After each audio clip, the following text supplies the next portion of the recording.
Good day and welcome to Letters and Politics. I'm Mitch Jeserich. Today we're going to be in conversation about the Irish potato famine in the middle of the 19th century. Through starvation, death, and mass migration out of the country, Ireland's population over the next 50 years was reduced practically by half, from about 8 million people to 4 million people.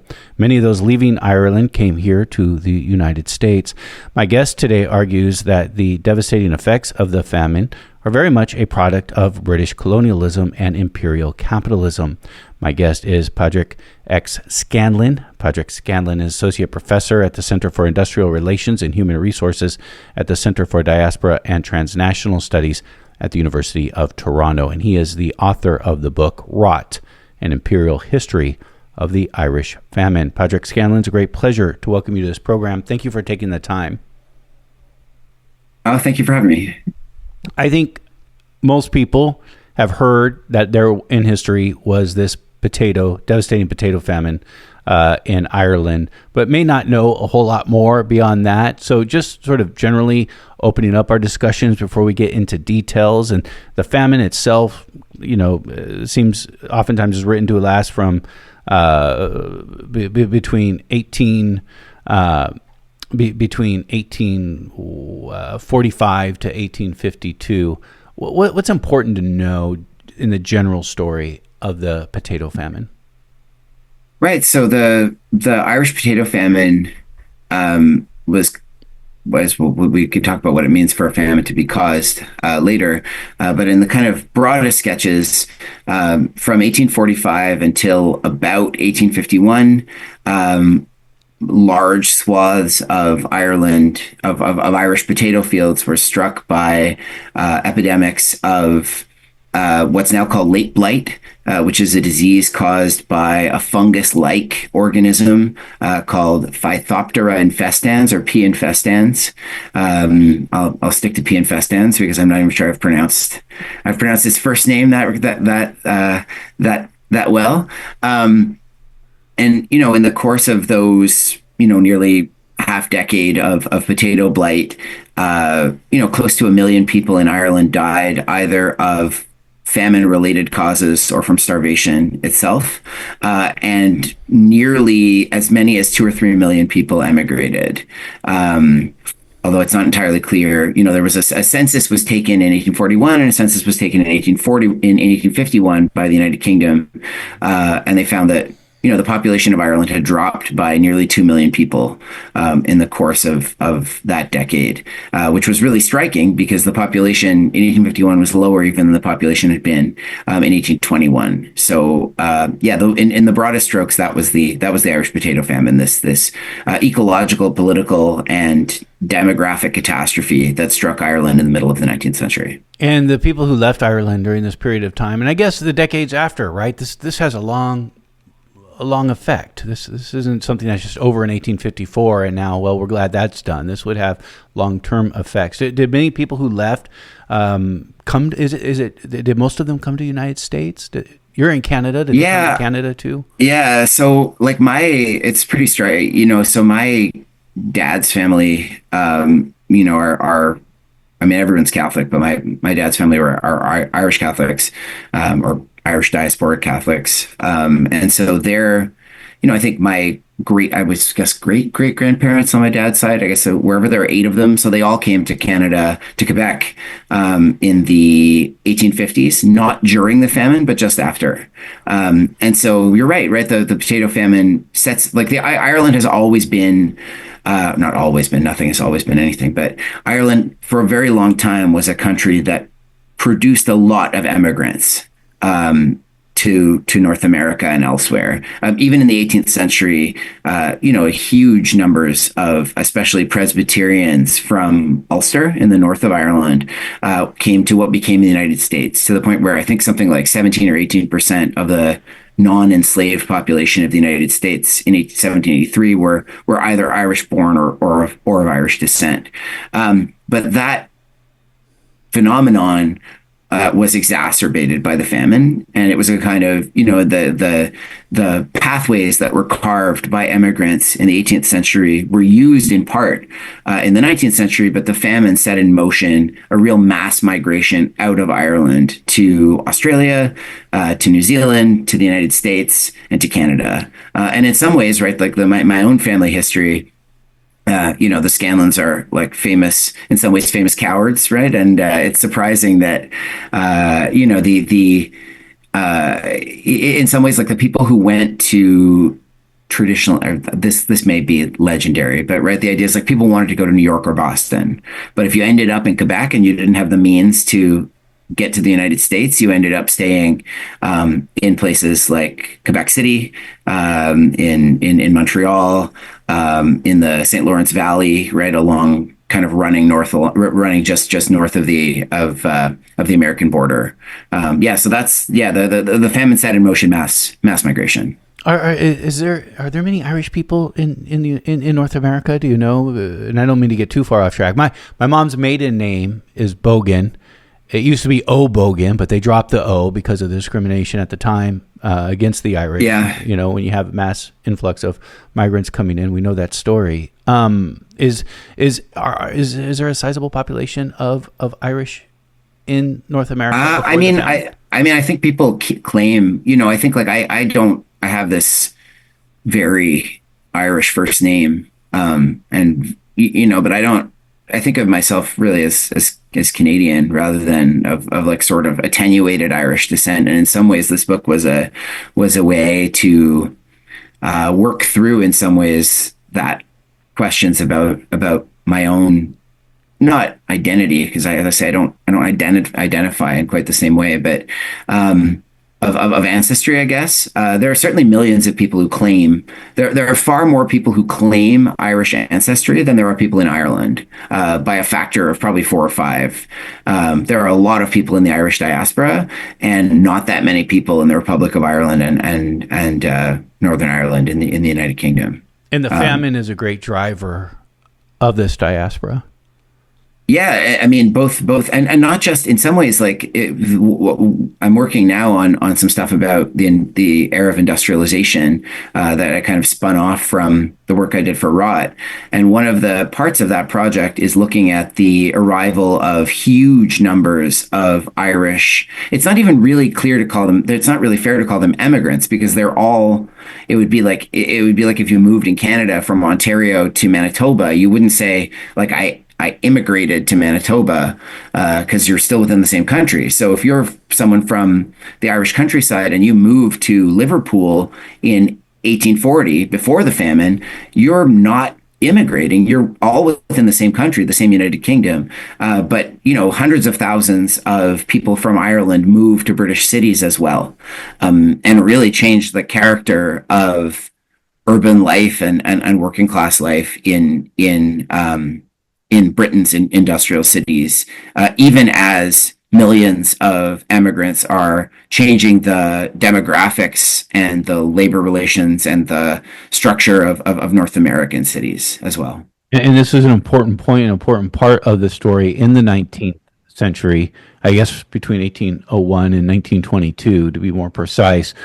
All of Ireland is a part of the United Kingdom. That's right. Yeah.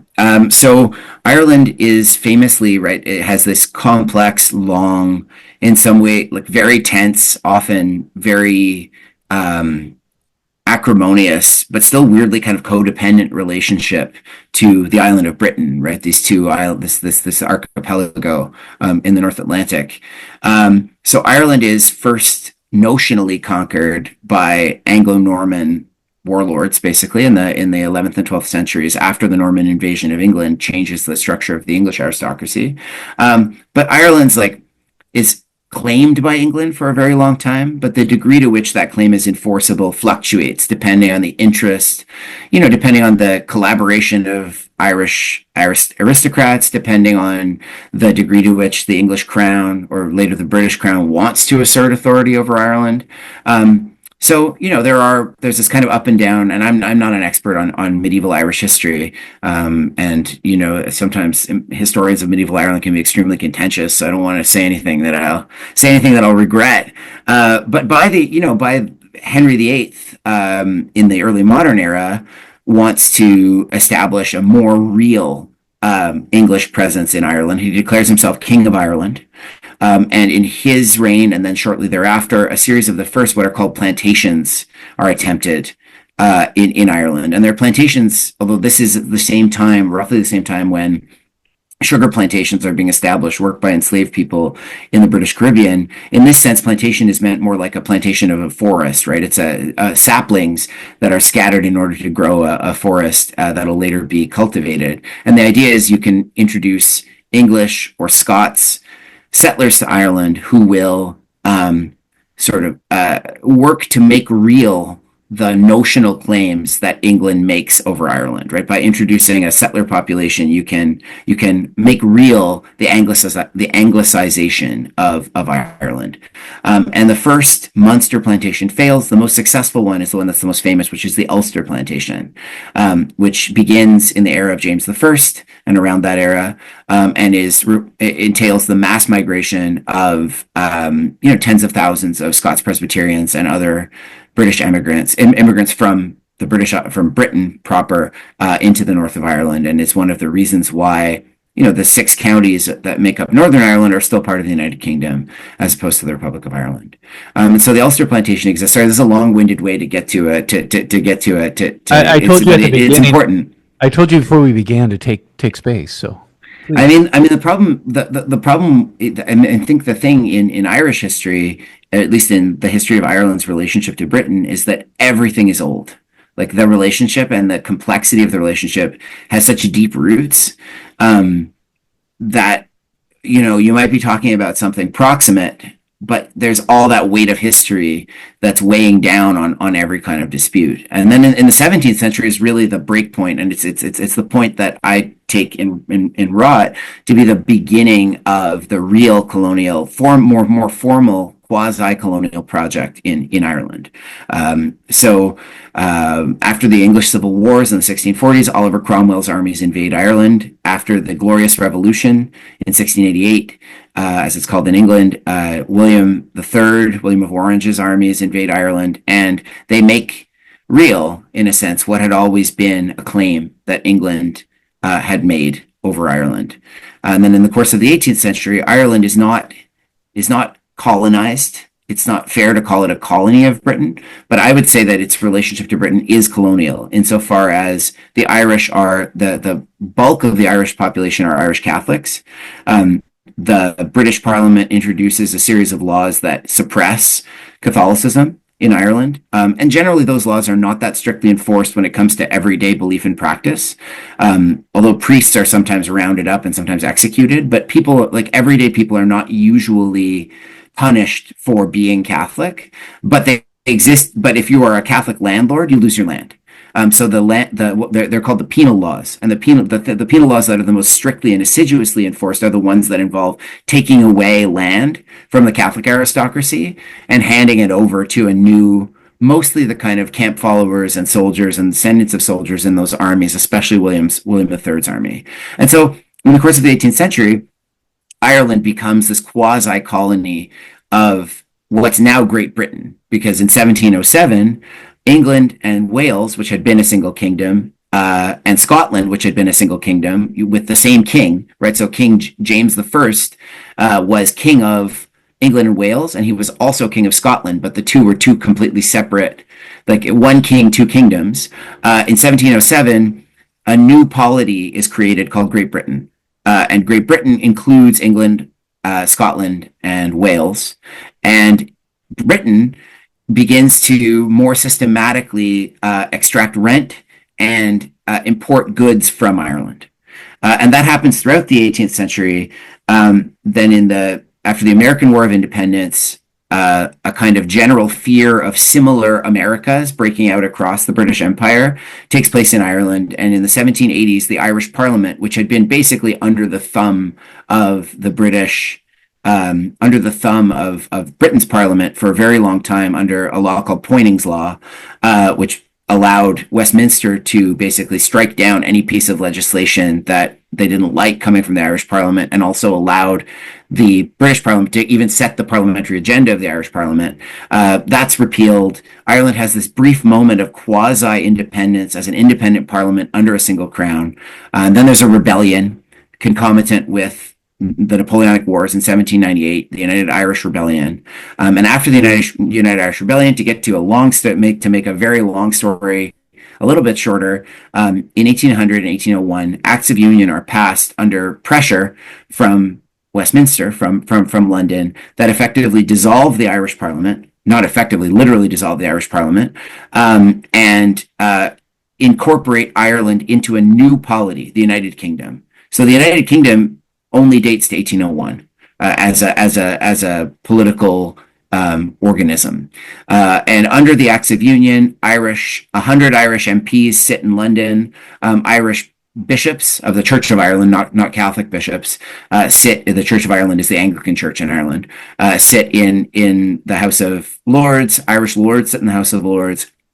And in the course of so Ireland is, by the 1820s, fully integrated into the new United Kingdom. There's a single currency. In 1829, the last restrictions on Catholic participation in British political life, except for at the monarchical level, are dissolved. So you still can't have a Catholic king of England, but you can have, after 1829, a Catholic basically anything else.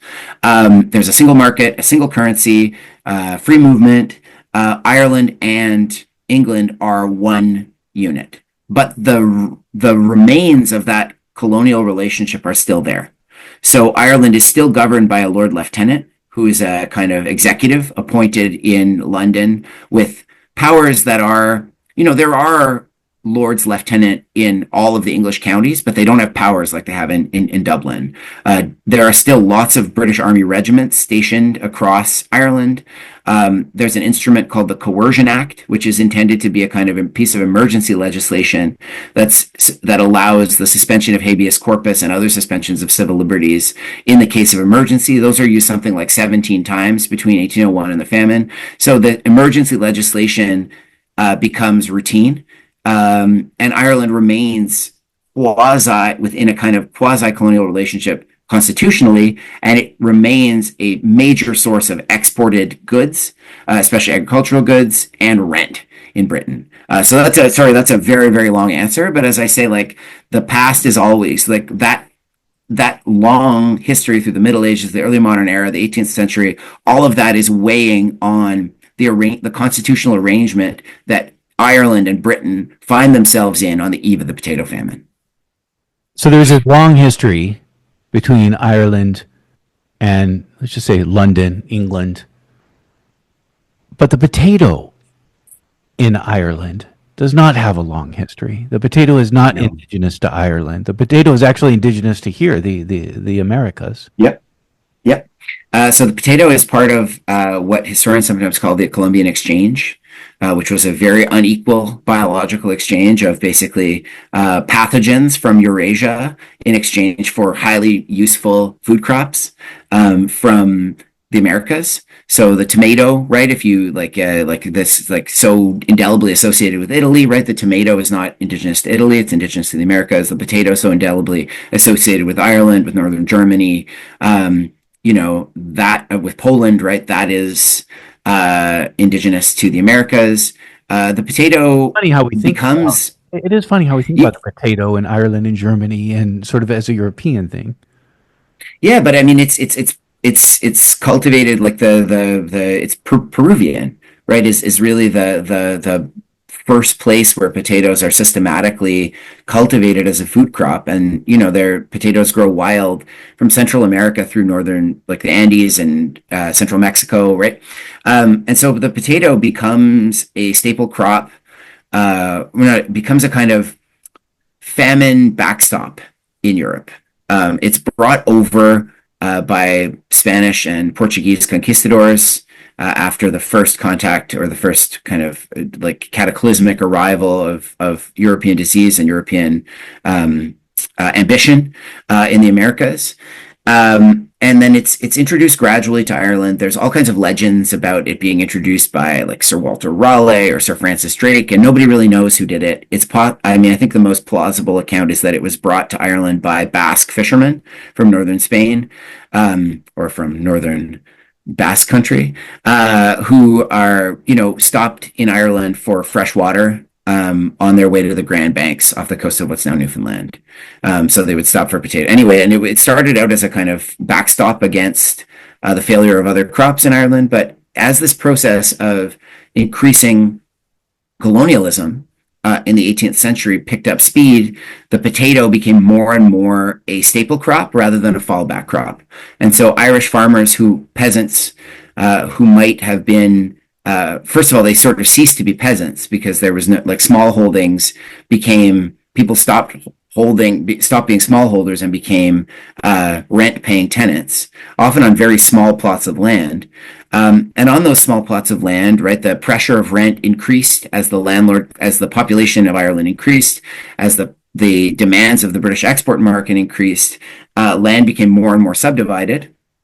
And potatoes emerged as a solution to the problem of an export-oriented economy that was supposed to produce both food products for export and also rent for landlords, but at the same time didn't have a lot of capital investment, had this Catholic population who were considered to be, if not like on the fringes of civilization at best by many British observers.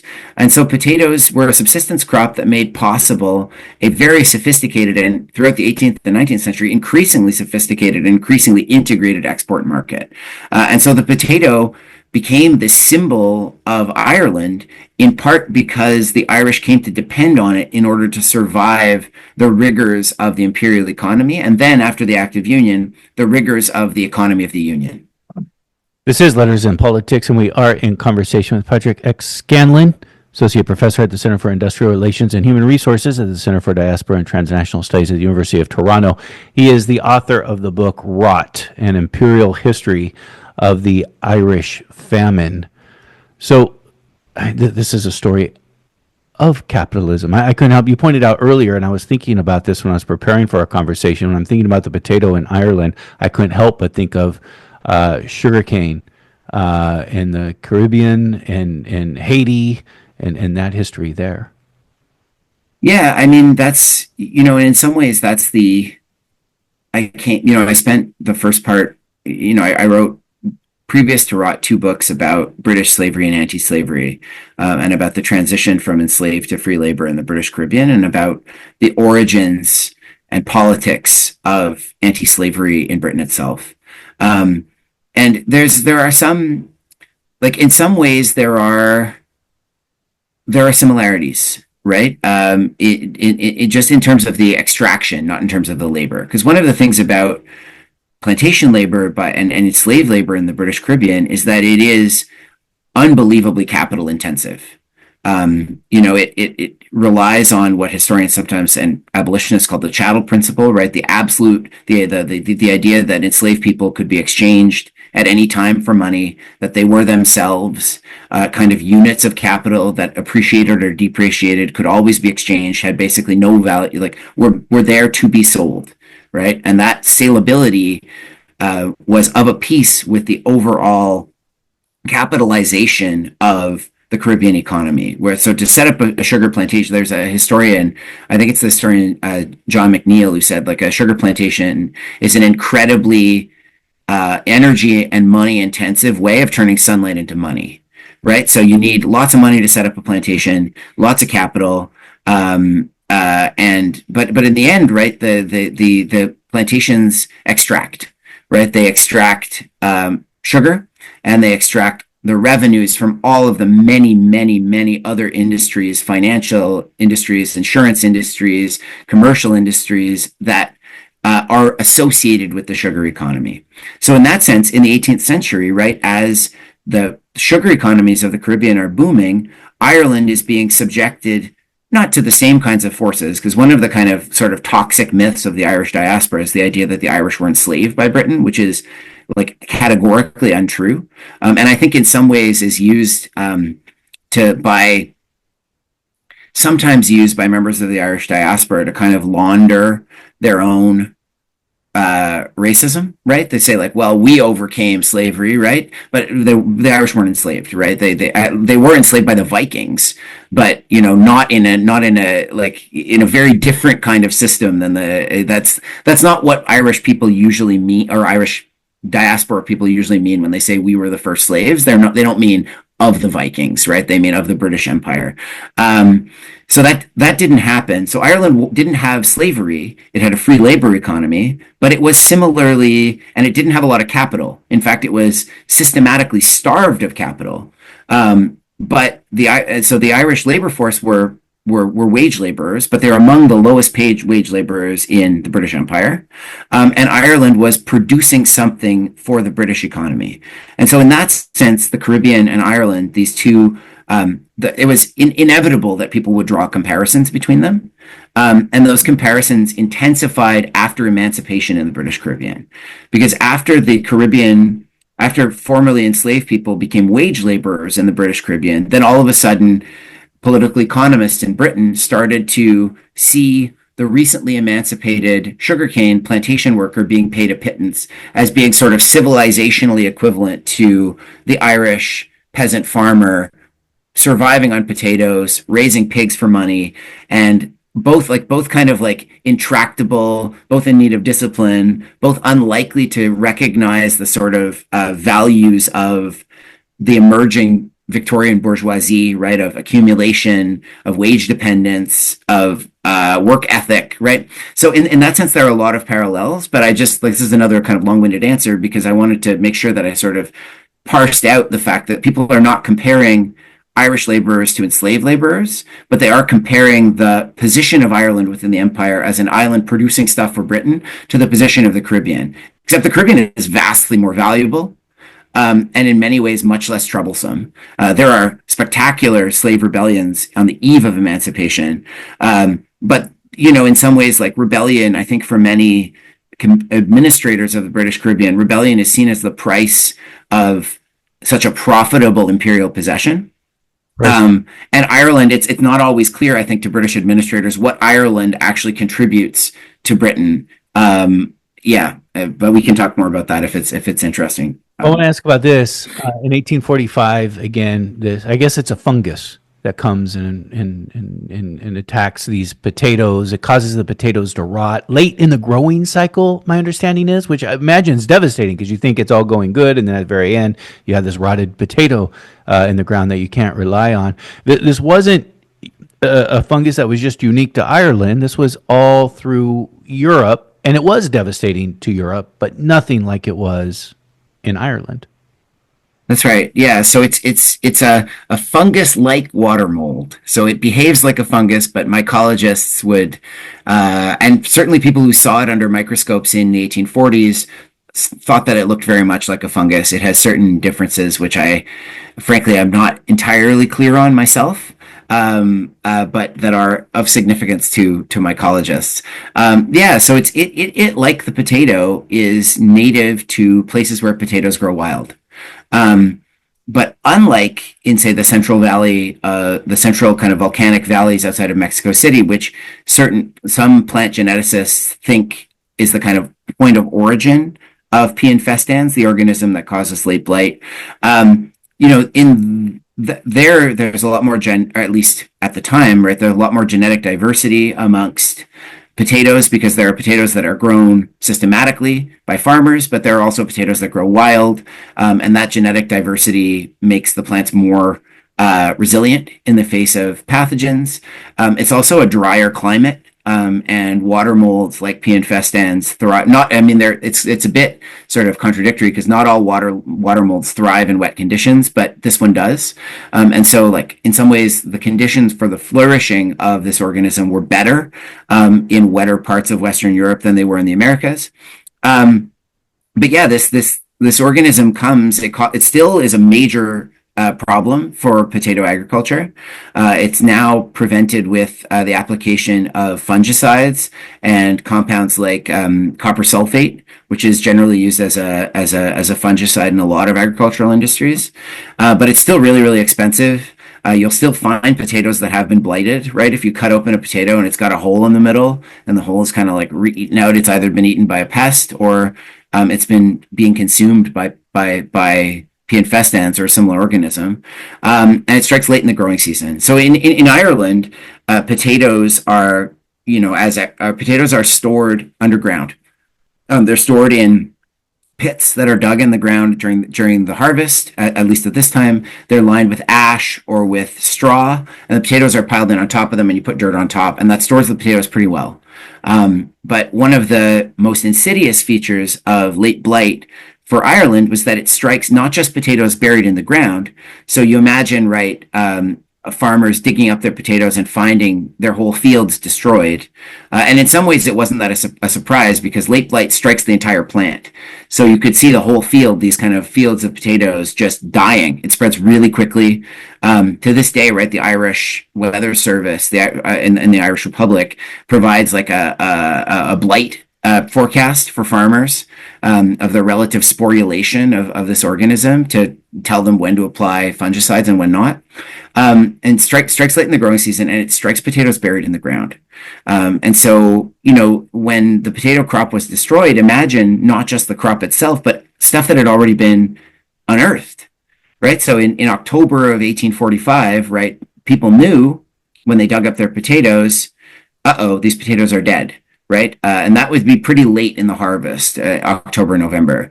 People would start digging up their potatoes in August. But then they go in November to break open a pit of potatoes that they buried in August and find that they've been blighted too.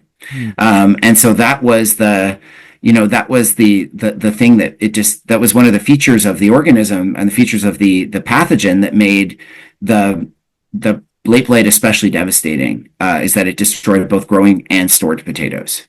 And this obviously brings in a famine because they're so dependent now on the potato.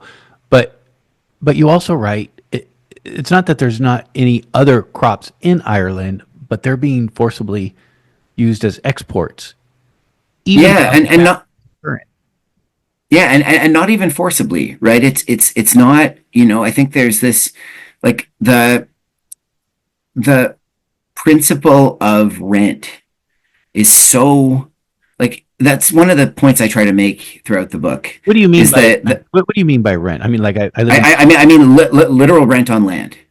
So the Irish, one of the points I try to make in Rot is that the Irish economy looks old because it's low technology, it's low capital, and Ireland is still, it's still like rural Ireland is incredibly picturesque, right? It looks old. It looks like stepping back in time, the kind of like stone hedgerows and undulating fields, and you can still see like in some fields the kind of wave of potato lazy bed cultivation, as it's called, these kind of very like Iron Age, Roman Age method of growing tubers in pits that are anyway, but. In fact, the economy is extremely modern, and it is capital poor, but it is capitalistic, definitely.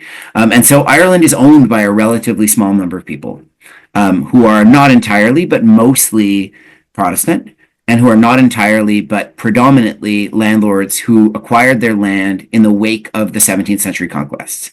And a lot of those landlords don't live in Ireland. There are exceptions. Some landlords are good.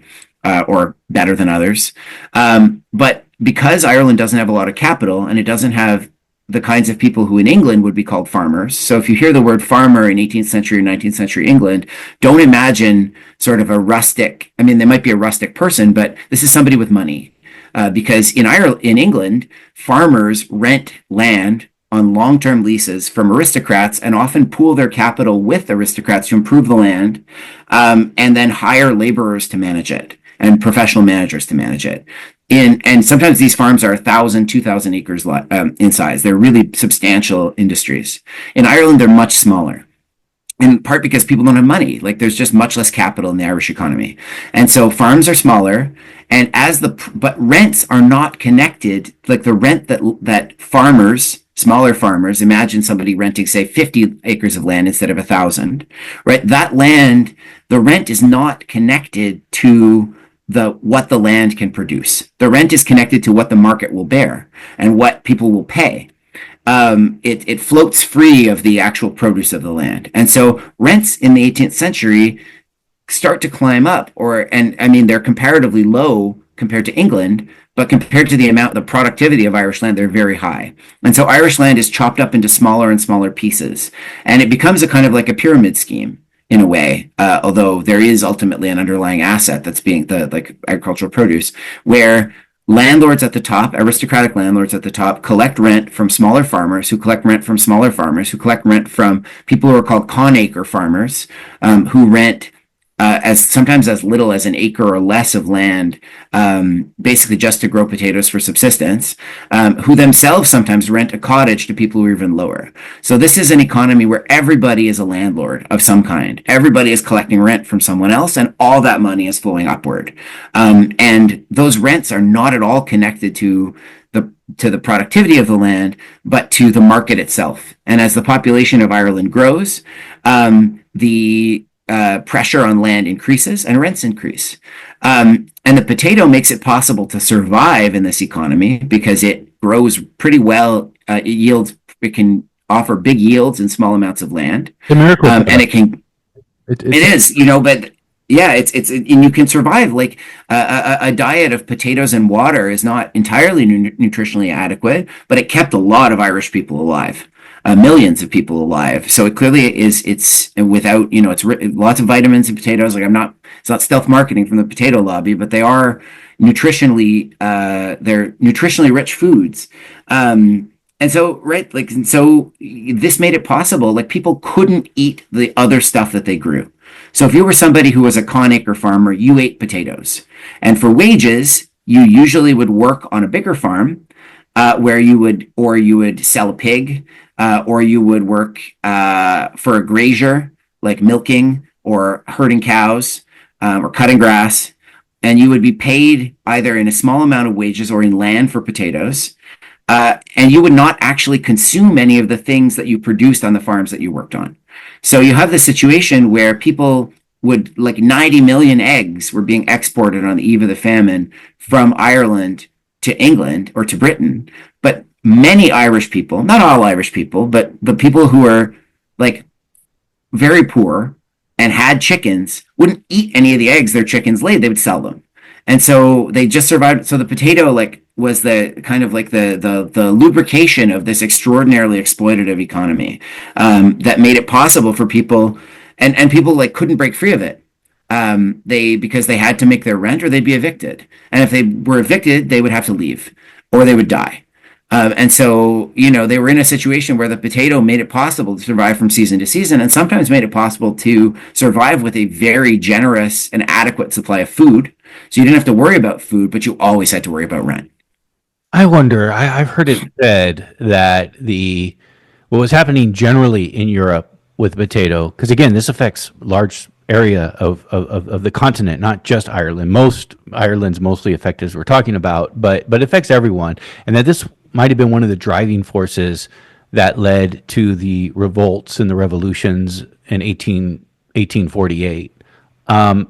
Do you get a revolt in Ireland at all against how this is working out? Or are you, and it could be beyond this as well, but I'm also wondering, when you're in a famine, a serious famine, and things are so desperate, is it even possible to revolt in that kind of thing? So there is a lot of violence in the famine, that's localized. There are a lot of raids on, especially, one of the things that when they're paying out, so one of the programs that the UK government introduces in Ireland, it spends a lot of money on for very little effect, is a program of public works. And the public works wages are paid in cash. But one of the things that the commissioners have to do when they send out the money to pay the wages is they send out 3 identical coaches, because there's so many robberies of the coaches and there's so many robberies of potato shipments, of grain shipments, of steamships, right? There's a lot of violence in the potato famine, but it's not revolutionary violence. There are a group, however, of Irish intellectuals. One of them is a pretty prominent parliamentarian named William Smith O'Brien, who who are part of the early Irish nationalist movement, which is called the Repeal movement. And the Repeal movement is strongly associated with one of the great heroes of 19th century Irish history, Daniel O'Connell, the emancipator, they call him, because he led the campaign for Catholic emancipation in the late 1820s. And Daniel O'Connell, though, is a very strict traditionalist Catholic. He's extremely religious. And in many ways, he's a small c conservative. He's not a member of the Conservative Party, and he's for the repeal. So he doesn't want Ireland to achieve, he's not looking for a republic. He wants Ireland to be restored to its parliament, what they call the Parliament of 1783. So a parliament that is independent but under the British Crown. So an independent kingdom under a single monarch, a repeal of the Union. But within the repeal movement, there are a group of intellectuals, some of whom are Catholic, some of whom are Protestant, but many of whom are strongly influenced by the Romantics. Many of them are also strongly influenced by Thomas Carlyle. They love Carlyle. They call him Tom in their letters. I'm fascinated by Carlyle. I'd like to one day, I think, write a kind of biography of his influence in the 19th century. But they are more secular. And one of the kind of dividing lines, sorry, again, it's always the weight of history on this past. One of the dividing lines in Ireland that starts to split, and in some ways it's quite clever on the part of Robert Peel's Conservative government in the United Kingdom, is to propose a series of secular universities for Ireland that what will be called the Queen's Colleges. And they still exist. University College Cork, University College Galway, like these were kind of the major cities, because there was already Trinity College in Dublin, which was the Anglican college of long standing in Dublin, and then there's Maynooth, what's now Maynooth University, what was then St. Patrick's, I think, college, which was a Catholic seminary. And so, by proposing this legislation to introduce these secular universities, it creates a split in the repeal movement, where the people who become known as the Young Irelanders propose a kind of more romantic nationalism on the model of the kind that's being promoted on the continent in Europe, the kind that motivates the revolutions of 1848. And they're even called Young Ireland as a kind of insult at first, as akin to Young Italy, but they adopt it as their badge, right? They are Young Ireland. And in 1848, just after the most brutal year of the famine, the Young Irelanders, after, because of a wave of violence in the wake of the famine, Britain increases its coercive powers. Like, it introduces a Coercion Act. It starts shutting down Irish nationalist newspapers. It starts arresting nationalists. And in response, the Young Irelanders declare rebellion. And at first, it looks like, and this is something I kind of try to narrate in Rot. At first, there are these reports in the British press that, like, Kilkenny has fallen, right? Cork is going to fall, right? Then, and in the pantheon of the later Irish revolutionaries and nationalists, like, Cork is like the seat, and Kilkenny are these like kind of heartlands of republicanism. And, they have that kind of reputation, or that reputation doesn't come to fruition at this time, right? Because the Young Irelanders march there.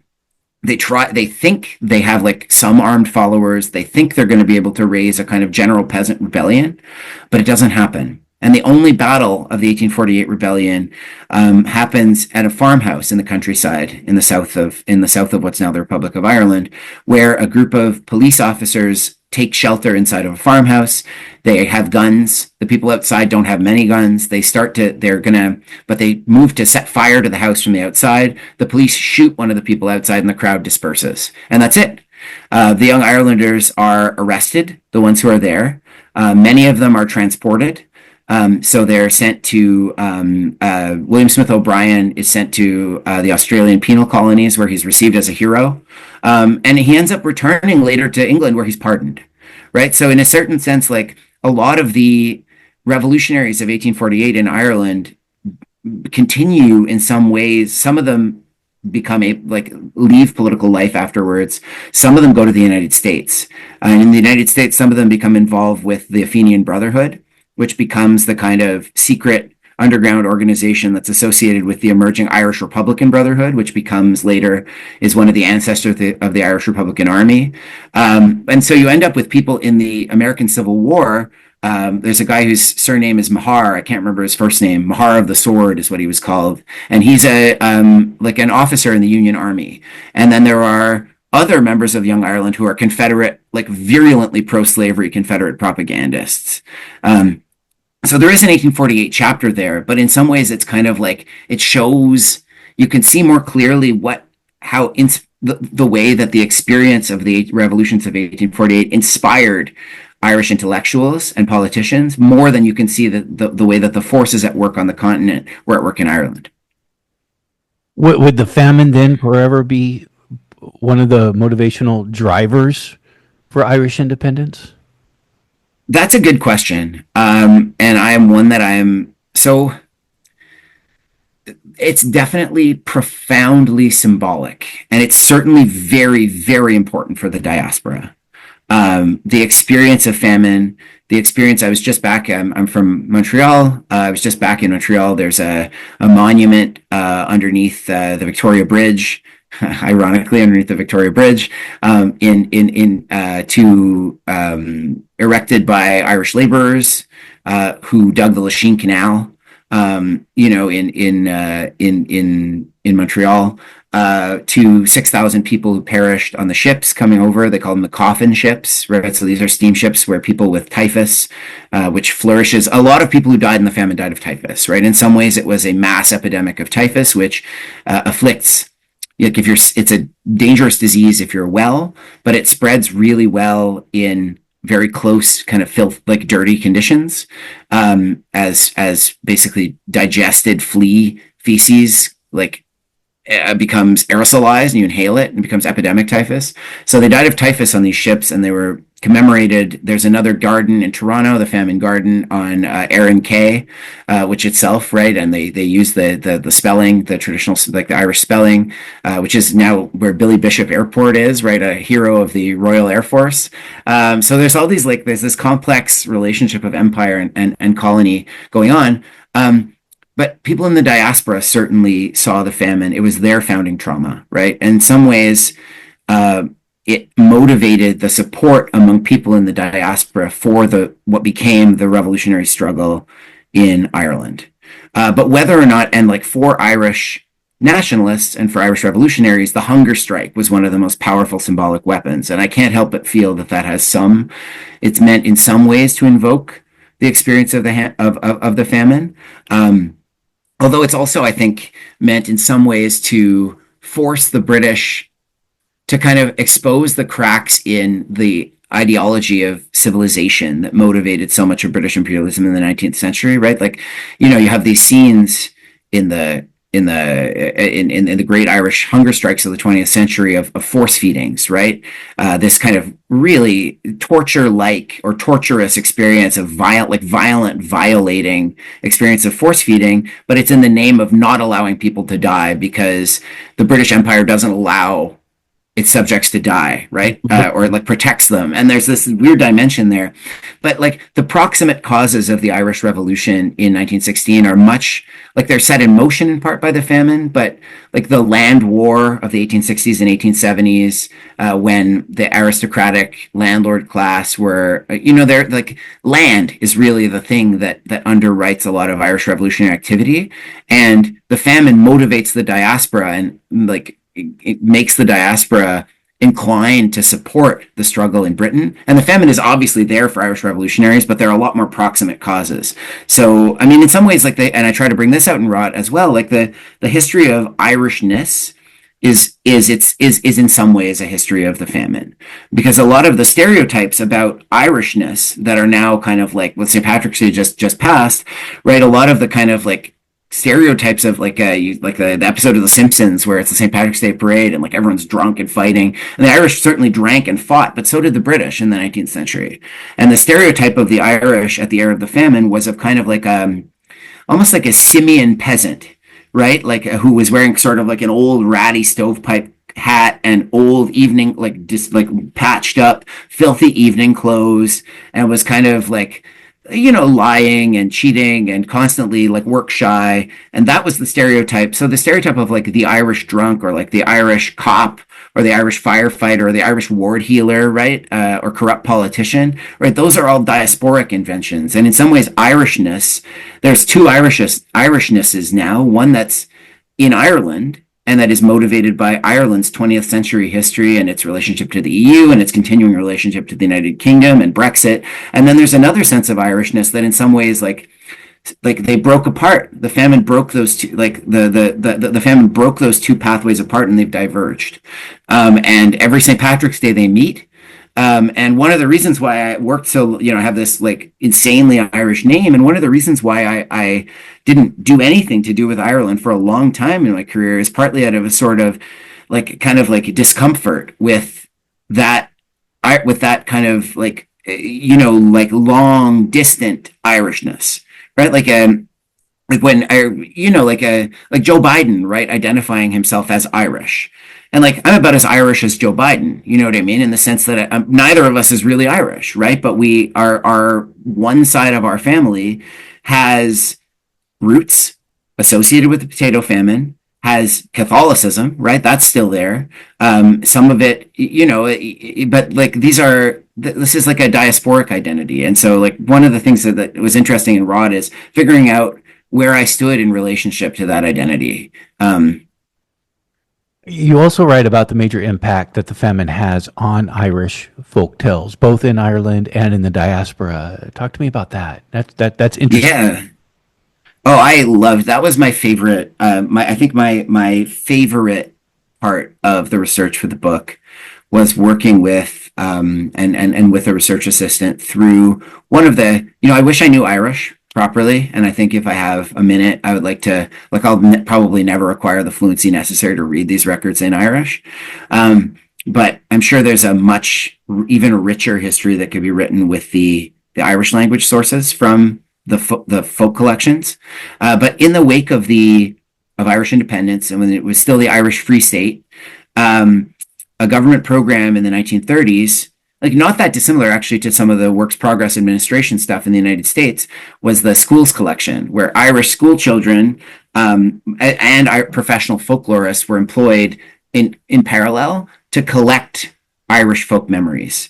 And so it's pretty cute, right? They basically across Ireland. That's interesting, because I always think at that time, I didn't realize there was one for Irish stories, because there was also a similar program, the New Deal, to get the stories of formerly enslaved people who were still alive. Yeah, I would wonder, I don't know, but I would bet that there's a certain kind of like, and this is at a time when folklore is emerging as a more kind of solid academic discipline. But basically, it's pretty cute, right? The idea was they got Irish school children to interview old people about all kinds of stuff.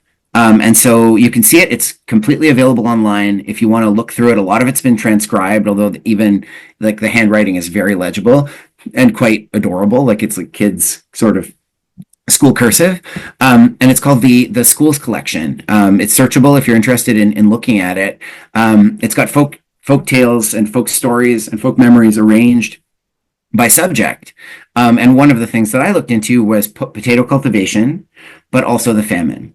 And a lot of the people who were reporting these stories were, if they were alive during the famine, were very, very young, like children, and probably don't remember it. So you're really getting the folk memory of the famine rather than the recollection of people who lived through it.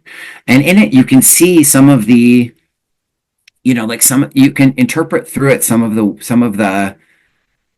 the features of those memories of the famine repeat, right? There's lots of stuff about eating, as you can imagine, eating grass, eating money. There's lots of kind of just so stories of like a virtuous woman who, in order to keep her, to kind of make her children who are starving feel better, boils a pot of rocks. But then when she empties the pot of rocks into the basket that they used to drain the potatoes, it's actually brand new potatoes, and they have a feast. There's stories of people who, and this is actually a legend of the famine, this what's called superism, right? The idea that there were a substantial number of Catholics who, in exchange for food, converted to Protestantism. They took the soup. And there certainly were Protestant missionaries in Ireland. It's not clear to what extent they were offering that kind of cruel of a quid pro quo, but in the folk memory, and I think it was pretty unlikely actually, like most missionaries were not like, what they were doing was not was in many ways like toxic and destructive, but they themselves were not. Like, you don't usually get people who are like cruel martinets who become missionaries to the very poor in Ireland, right? They're trying to convert people to Protestantism, but it's definitely not convert or you die, for the most part. Maybe there are some bad actors, but superism in the folk memory becomes really widespread. And so you have these stories of a woman. One of them that we found in the archives is like a woman who converts to Protestantism, and then as she dies, like a moth flutters and 6 candles go out in her room, and it's this portentous moment. So there's this kind of, I think you can see the trauma of the famine being digested in these folk stories, but they're not necessarily reliable guides to the actual events of the famine. Although sometimes they're evocative. So one of the things, there are still in Ireland these kind of like famine walkways, which were basically like, they're tourist attractions now, and often in very remote parts of the country, where there's sort of on the side of a mountain or a hill, there's a really well maintained wooden walkway that lets you climb up to the top. And some of those were built as make-work projects in the famine. There are also, but in famine, and a lot of the work that people did on public works was not productive. Like, it was mostly just to do something. But in the folk memory, it's people dug holes and filled them up again, right? Or you have, misers. There's all these stories of misers. Like, they're really rich. That they're really like they're fascinating sources, and they really give you a sense of the profound rupture of the famine. And it would be interesting, and it's kind of unfortunate that there wasn't a similar project among members of the diaspora, to see how those. So there are some like folk memories in my own family that I've integrated into the book. Like, they're, again, attenuated. It's been, 4 generations since since like my father's great grandparents emigrated to Canada. But there's still this idea that people who spell their name Scanlan with an O instead of an A, too, because my name is spelled with 2 A's. But if you spell it with 1 O, Scanlan with an O, those are supers. And like that O is like it's like the mark of Cain. And even if you're back to being Catholic, the fact you have an O in your name, and I don't know if any other Scanlans believe this. If they're listening, maybe it would be interesting. But in my family, that was like something that people said. And so, there's these kinds of like family legends that build up too, that give a sense of the profound rupture of the famine, but are not necessarily very useful guides to the actual events of the famine. Yeah, like my mom's maiden name, Bogan. We the story we tell is that we had to drop the O, which I guess is a common thing, but I don't even know if that's really true or not, and no one in my family probably really knows if that's true or not. And I mean, it's also filtered through, I think a lot of people who are like, find there's a kind of genealogical stop in Ireland, right? So a lot of people will say, if they're interested in and one of the things that motivated me to write this book is both my parents died in pretty short order, from 2019 through 2021. And my brother did a bit of sort of genealogical research, and it was interesting to see like another that you can see in the records. Like, if you look at ancestry.com, right, people will say, oh, our family are from Waterford, right? Or our family are from Westport, right? Or our family are from Cork. But often the places that those people are from, there's a kind of point where it stops, right? And that's actually where people embarked either for Liverpool to go across the Atlantic or directly across the Atlantic. So like, Waterford is just the major port in the south of Ireland. So I'm sure there are a lot of people who believe, you know what I mean? Like, the port cities become a part of the mythology, but there's a way in which the moment of leaving Ireland marks what happens before looks clear when you're looking at like a census record on your ancestry account. But at the same time, like, unless your family have some money in Ireland, as the Scanlans did not, which explains why they ended up in Quebec instead of anywhere else. Not there's anything wrong with like a proud Quebecois, but there's that kind of erasure, right? And so people are eager, and I understand why, are eager to find an Irish identity that to sort of understand how they ended up in North America or in Australia. And some people in Australia can say with pride, right? Like, and they can track this, like, my ancestor was transported here.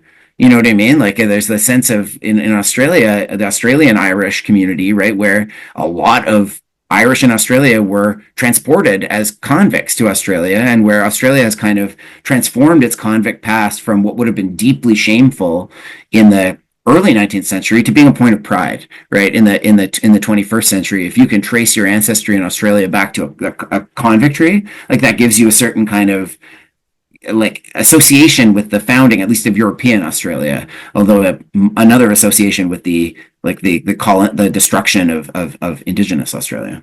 Yeah, which is another part of this story. I want to go back to a phrase you said earlier because it stuck out to me. Took the soup, and this is when somebody would convert from Catholicism to Protestantism in order to get some food. Was that a phrase that was used? That this person took this? Yeah. Yeah, and superism. It was so superism had a When you kind say of when you say superism, you mean soup. yes, yeah, yeah. It would be like superism, like SOUPERISM. Yeah, so superism would be like the and that was used before as a kind of all-purpose. It became used as a kind of all-purpose epithet for sort of collaboration.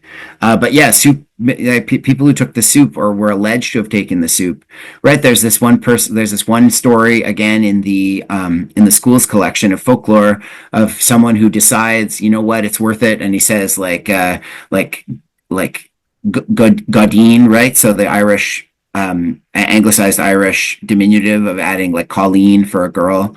You know, like goodbye Gaudine until the Praties grow again, right? So it's like someone's like, well, you know what? Like I'll reconcile with the church when I'm not at risk of starving to death, right? So sometimes it's played for laughs, right? It's sometimes like and this is meant as kind of like a sort of humorous folktale, but it's also something that became, especially after the famine, as sectarianism in Ireland, which was always present, right? This is always a religiously riven society. But after the famine, Catholicism became associated much more closely with nationalism. Whereas, like the Catholic League, led by Daniel O'Connell, were nationalists, but they weren't Republicans. And in fact, they were very much, as we said before, like small c conservatives who wanted an agrarian Catholic Ireland that would be peaceful, and in a kind of peaceful coexistence with Britain as a independent sister kingdom. And after the famine, like the and especially after the land war and the intensification, like the sectarian violence gets more and more, and sectarianism gets more and more intense and becomes more and more politicized, right? These are like as Catholic praxis declines, Catholic association with nationalism and Catholicism as a political identity and Protestantism as a political identity becomes much more prominent in Ireland, and that's where you get like you took the soup, right, as like and as a kind of like a deep stain on your and like people have long memories, certainly. So it's in Ireland, especially people who stay. So if you had an ancestor who took the soup or who converted, that's probably something that people remember. Like one of the things I found while researching the book, especially looking at cases of eviction, which I used court records to get at, is how like within this economy of transactional contractual relationships of rent paying, there are lots and lots and lots of much more complex customary and emotional ties. So every lease, every farm, every cottage is bound up both in a easily severed, is like connected by a pretty easily severed legal tie, and you sever that tie and everyone gets evicted. But at the same time, those evictions and the proceedings surrounding them reveal just how deeply everything else is connected. And so people remember, right? And that's one of the things that makes superism into this this kind of indelible stain later on in the 19th century. It's a pejorative. Yes, exactly. Padraic X. Scanlan has been our guest. Padraic Scanlan is Associate Professor at the Center for Industrial Relations and Human Resources at the Center for Diaspora and Transnational Studies at the University of Toronto. He has joined us for a conversation about his book. It's called Rot, an Imperial History of the Irish Famine. Padraic Scanlan, that was really interesting, and I thank you for taking this time. Thank you very much.